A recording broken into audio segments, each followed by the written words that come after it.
Saudara, hari ini tim kuasa hukum terdakwa kasus dugaan penembakan anggota FPI membacakan nota pembelaan terdakwa Ibda Yusmin Ohorela dan Bribtu Fikri Ramadan. Dalam persidangan, tim kuasa hukum terdakwa membacakan nota pembelaan dua terdakwa. Tim kuasa hukum mengatakan keberatan dengan tuntutan jaksa penuntut umum yang menuntut 6 tahun penjara kepada kedua terdakwa. Kuasa hukum berharap hakim bisa membebaskan dua terdakwa dari jeratan hukum. Dalam sidang sebelumnya, dua terdakwa dituntut 6 tahun penjara terkait kasus dugaan penembakan anggota FPI di kilometer 50. Yang dibawa oleh para terdakwa dari rest area kilometer 50 seperti tersebut. Saudara, hari ini sidang nota pembelaan terhadap dua terdakwa kasus dugaan penembakan anggota FPI digelar oleh Pengadilan Negeri Jakarta Selatan. Tim kuasa hukum bersama hakim berharap hakim membebaskan dua terdakwa dari jeratan hukum.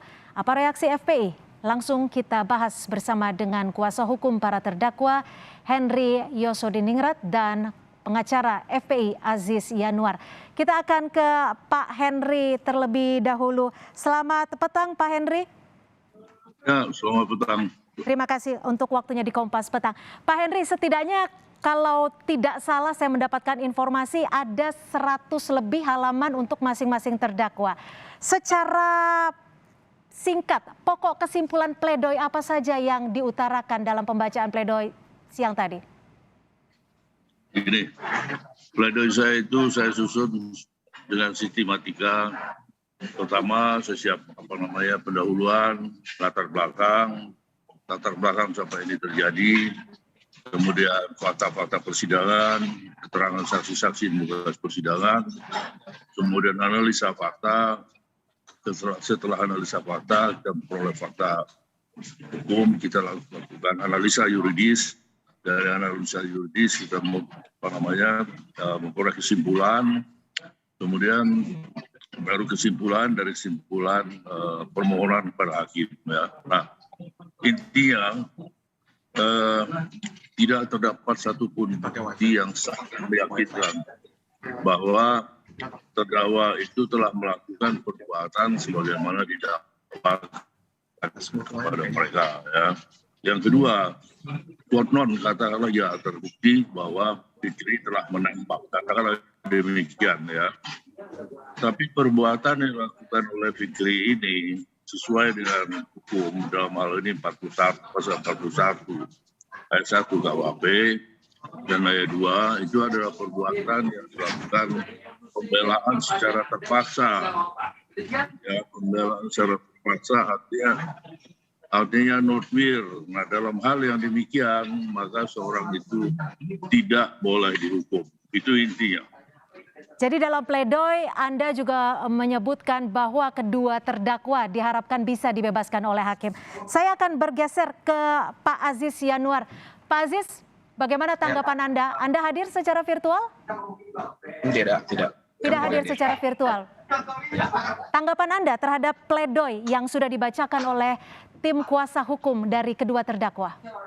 Ya, itu yang pertama adalah hak dari terdakwa dan juga tim kuasa hukumnya pastinya ya untuk membacakan pledoi baik dari terdakwa maupun kuasa hukum.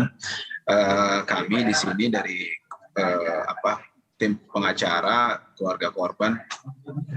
Yang pertama kita tetap pada prinsipnya seperti yang kita awal katakan bahwa kita menolak proses ini, sehingga saya secara pribadi tetap menghormati proses terkait dengan pengadilan ini, dalam arti ini proses pengadilan seperti itu. Tapi terkait khusus persidangan yang memang harus dilaksanakan gitu kan. Kalau terkait dengan KM50 kita menolak proses itu. Seperti itu sih singkatnya. Bagaimana Pak Henry? Pihak kuasa hukum dari FPI sendiri menyebutkan menolak proses ini. Pertama, kuasa hukum FPI saya nggak ngerti istilah ada kuasa hukum FPI, karena FPI itu adalah sebuah ormas yang sudah dinyatakan sebagai terlarang dan sudah dibubarkan. Itu satu. Kalau keluarga korban itu diwakili oleh negara ya. Kemudian dan saya minta supaya pihak-pihak lain itu tidak menilai kalau tidak menghadiri persidangan, tidak melihat fakta-fakta yang terungkap di persidangan, dan tidak membaca pledoi kami secara jelas secara rinci. Ya, jadi bagaimana orang bisa memberikan pendapat, memberikan penilaian terhadap pembelaan yang saya lakukan. Kalau dia membaca pun tidak, alasan-alasan, fakta-fakta yang terungkap di persidangan. Itu respon saya. Pak Henry, Anda yakin betul bahwa kedua anggota polisi yang kini menjadi terdakwa sudah menjalani sesuai prosedur saat peristiwa terjadi. Tapi temuan Komnas HAM bahwa ada pelanggaran HAM, memang bukan pelanggaran HAM berat, tapi ada pelanggaran HAM di sana. Temuan Komnas HAM itu bukan merupakan alat bukti, ya.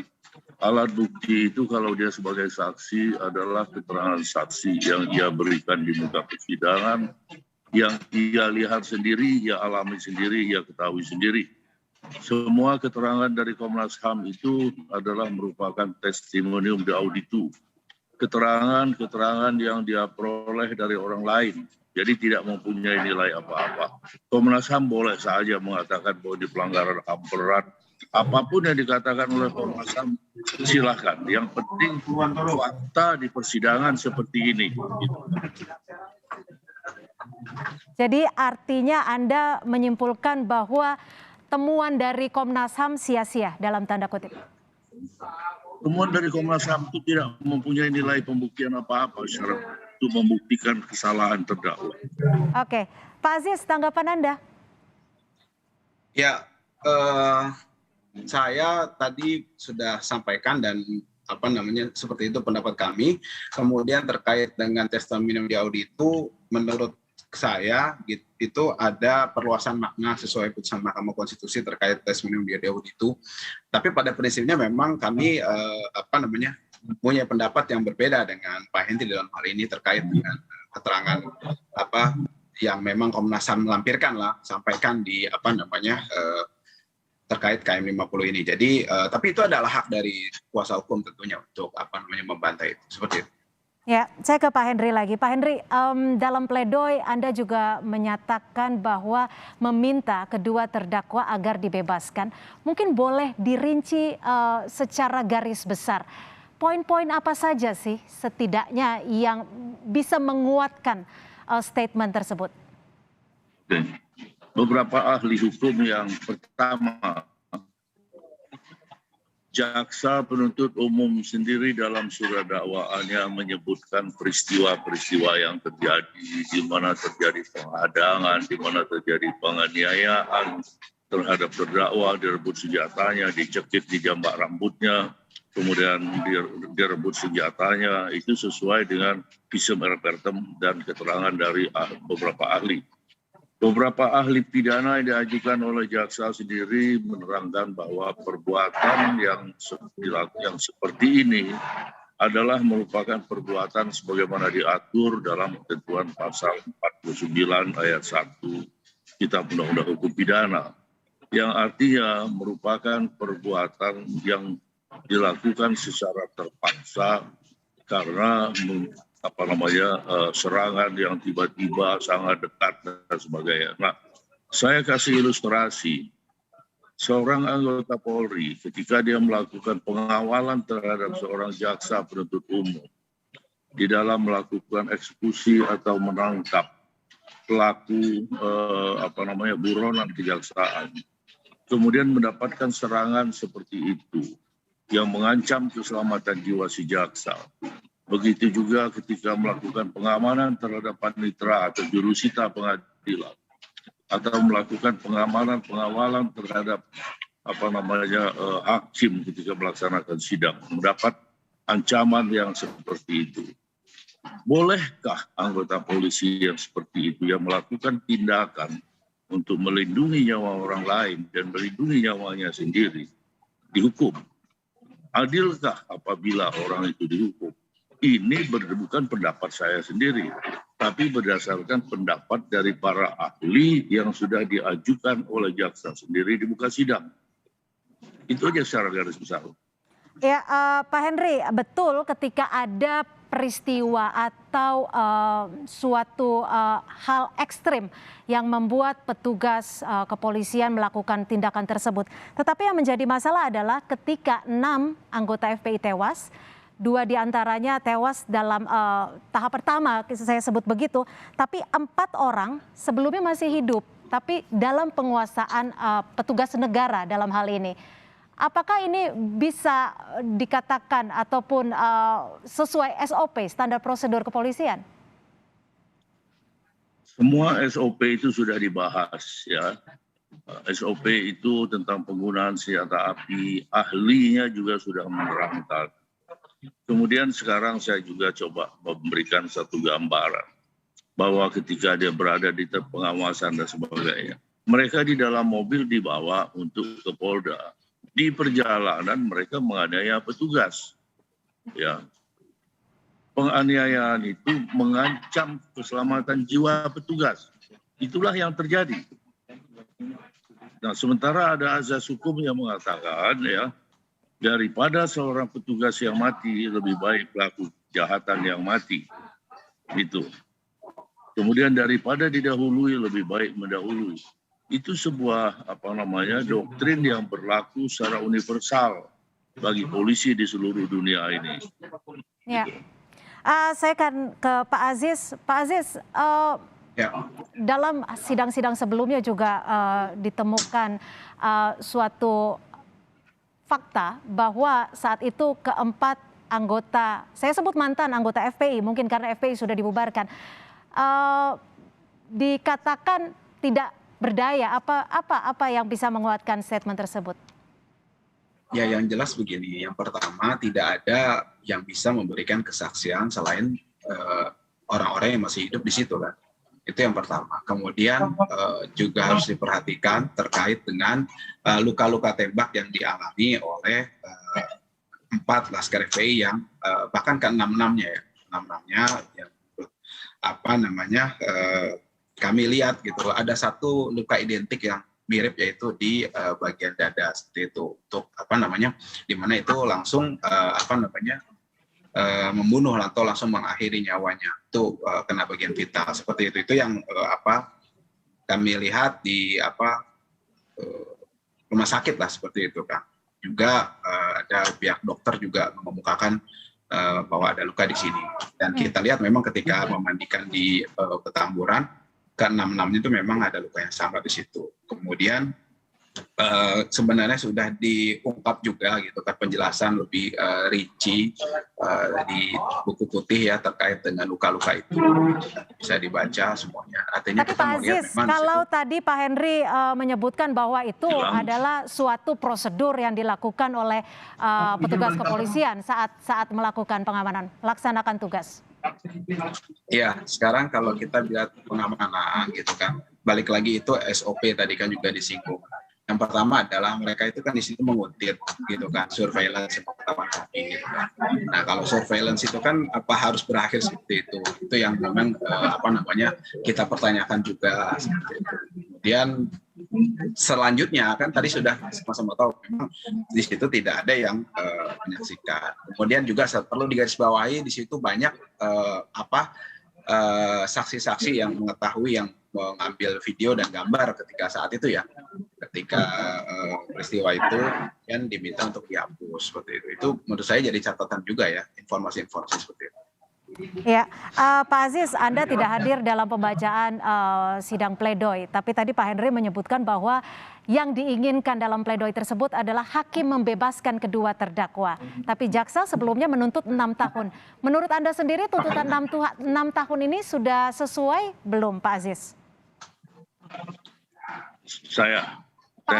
Pak Aziz. Suaranya nggak? Oke. Kita ada kendala dengan audio dengan Pak Aziz. Saya akan ke Pak Henry.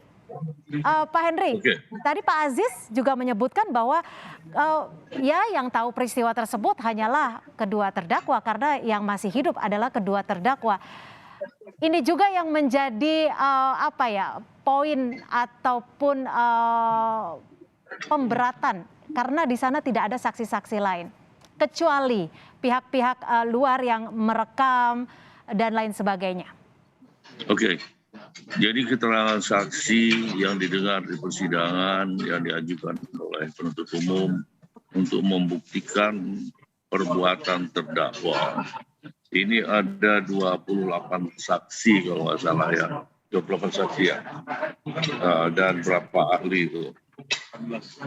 Berapa? 12 orang ahli beserta barang bukti. Semua itu bicara di muka sidang ya. Nah, kalau kita bicara ada saksi ngomong begini, ahli ngomong begini, kita sebagai praktisi hukum, sebagai advokat seharusnya tahu bahwa keterangan saksi ialah yang ia nyatakan di muka sidang.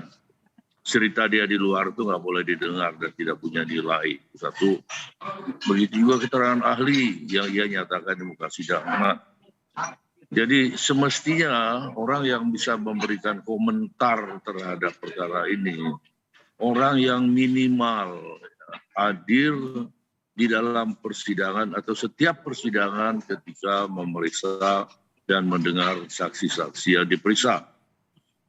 Saksi-saksi ini semua disumpah, ya. Alat bukti itu diperlihatkan, ya. Nah, jadi bukan hanya mereka berdua, gitu ya. Nah, kemudian kalau dari keterangan saksi-saksi yang didengar di muka persidangan, keterangan ahli, tidak ada satupun alat bukti ya, yang bisa meyakinkan hakim. Ya, kalau menurut saya, yang dapat membuktikan ada kesalahan terdakwa. Jadi begini, Ya. dalam prinsip hukum itu ya, mengenai bersalah atau tidaknya seseorang itu tergantung dari keyakinan hakim yang didukung oleh minimal 2 alat yang Bukti. sah. Baik, tentunya ini juga nanti akan menjadi klausul dalam sidang lanjutnya. Maaf kami potong Pak Henry, tapi saya akan mencoba ke Pak Aziz. Pak Aziz, singkat saja, closing statement dari Anda dan persiapan tindakan lanjutan.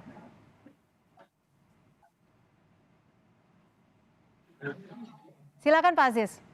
Gimana bisa diulang? Tadi nggak dengar suaranya sama sekali. Oke, terakhir singkat saja dari Anda, closing statement yang ingin Anda sampaikan. Ya, yang jelas kami dari keluarga korban, wakil keluarga korban dalam hal ini tetap menyatakan bahwa kita menolak proses persidangan ini karena kita menganggap bahwa persidangan ini harus diselesaikan melalui Undang-Undang 26 tahun 2000 tentang peradilan HAM dan juga bukan peradilan biasa. Seperti itu yang kami tetap konsisten seperti itu dari keluarga.